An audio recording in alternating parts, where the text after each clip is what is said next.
Hello বন্ধুরা, আমাদের চ্যানেলের নতুন একটি ভিডিওতে তোমাদের সবাইকে অনেক অনেক স্বাগত জানাই।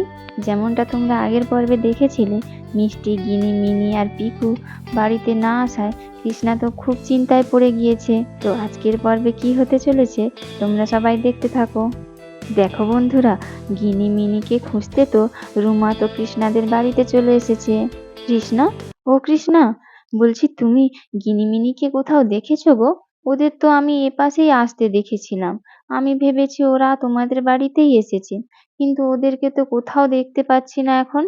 এসেছিল তো ওরা এখানে, আমি তো তখন রান্না করছিলাম, আর তারপর গোয়াল ঘরের ওপাশ থেকে একটা হাঁস বাচ্চার আওয়াজ শুনে ওরা দেখতে গিয়েছিল। তারপর তো আর বাড়িতে আসেনি। চলো তো কৃষ্ণা, উপাসটাতে ওদের একটু খুঁজে আসি। সব বাচ্চারা কোথায় চলে গেল একসাথে। হ্যাঁ হ্যাঁ, চলো দিদি ভাই, যাই আমরা দেখে আসি কোথায় গেল সব বাচ্চারা। এই বলে তো কৃষ্ণা আর রুমা মিষ্টিদের খুঁজতে লাগলো। কি গো দিদি ভাই, ওদেরকে তো এখানে কোথাও দেখতে পাচ্ছি না। কোথায় গেল বলো তো বাচ্চাগুলো? ঠিকই বলেছো কৃষ্ণা, ওরা তো এখানে কোথাও নেই। আচ্ছা, একবার পুকুরের দিকটাতে গিয়ে দেখলে হতো না? হয়তো হাঁস বাচ্চা খুঁজতে খুঁজতে ওরা সবাই ওখানেই চলে গিয়েছে। ঠিক বলেছো দিদি ভাই, পুকুরে গেলেও যেতে পারে। চলো গিয়ে দেখি একবার। আজকে একবার খুঁজে পাই, মেয়েটাকে এমন মারবো না। আমাকে একবারও না বলে ওদের পুকুরে যাওয়া। আমি বের করছি, আজ একবার খুঁজে পাই। এই বলতে বলতে কৃষ্ণা আর রুমা তো পুকুর ধারে চলে গেল। দেখেছো দিদি ভাই, তুমি ঠিকই বলেছিলে। মেয়েগুলো দেখেছো এখানেই এসেছে, শুধু আসেইনি, কিরকম সাহস দেখেছো, আবার পুকুরে নেমে স্নানও করছে। আর দেখেছো কৃষ্ণা, আমরা যে এখানে এসেছি একবারও কেউ দেখেওনি। দাঁড়াও, ওদেরকে একবার ডাক দিই। মিষ্টি, এই মিষ্টি, গিনি, মিনি, পিকু, কি রে, তোরা পুকুরে কি করছিস সবাই?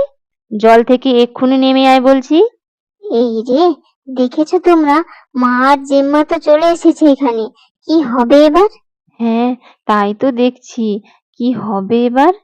মাকে তো দেখে মনে হচ্ছে খুব রেগে আছে, খুব মারবে মনে হয় আমাদের। আমি বাবা বলেই দেব, আমরা স্নান করব না বলেছিলাম। পিকু আমাদেরকে জোর করে স্নান করতে বলেছিল, তাই আমরা পুকুরে নেমেছি। কি মিথ্যে কথা! আমিও কাকিমাকে বলে দেব আমি স্নান করব বলেছিলাম, কিন্তু ওদের স্নান করতে বলিনি আমি। যা হবে হবে, দেখা যাবে। এবারে চলো সবাই নিচে যাই আমরা।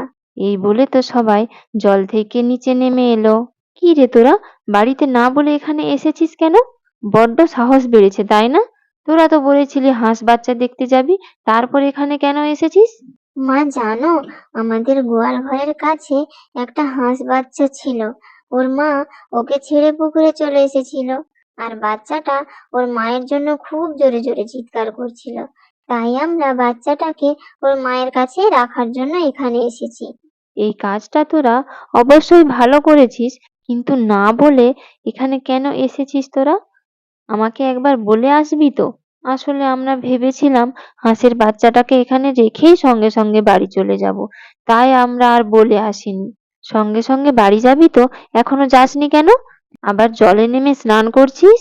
পিকুই তো বললো এখন বাড়ি যেতে ইচ্ছে করছে না। ওই তো বললো চলো একটু স্নান করি, তারপর বাড়ি যাব। না না কাকিমা, মিনি দিদি মিথ্যে কথা বলেছে। আমি বলেছিলাম আমি একা স্নান করব, আমি ওদের স্নান করতে বলিনি। আমি স্নান করব বলতেই ওরাও বলল আমরাও স্নান করব। তোমরাই বলো কাকিমা, সেটাও কি আমার দোষ? থাক থাক, অনেক হয়েছে। তোমাদের কারোর কোনো দোষ নেই। তোমরা সবাই খুব ভালো বাচ্চা, অনেক স্নান করেছিস। এবার তোরা সবাই বাড়ি চল। মা, ও মা, চলো না আমরা সবাই মিলে আরেকটু পুকুরের জলে স্নান করি। আমরা এতক্ষণ খুব মজা করে স্নান করেছি, খুব ভালো লাগছিল আমাদের। হ্যাঁ মা, তুমিও চলো না, একটু আমরা সবাই স্নান করি।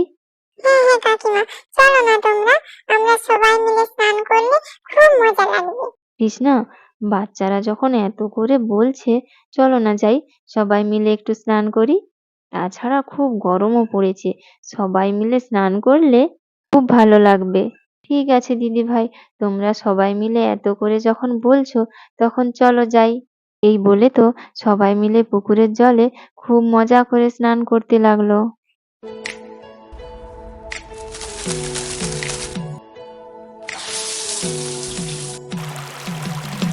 বন্ধুরা, আজকের গল্পটি তাহলে এখানেই শেষ হলো। ভিডিওটি ভালো লেগে থাকলে লাইক সাবস্ক্রাইব করে দিও প্লিজ।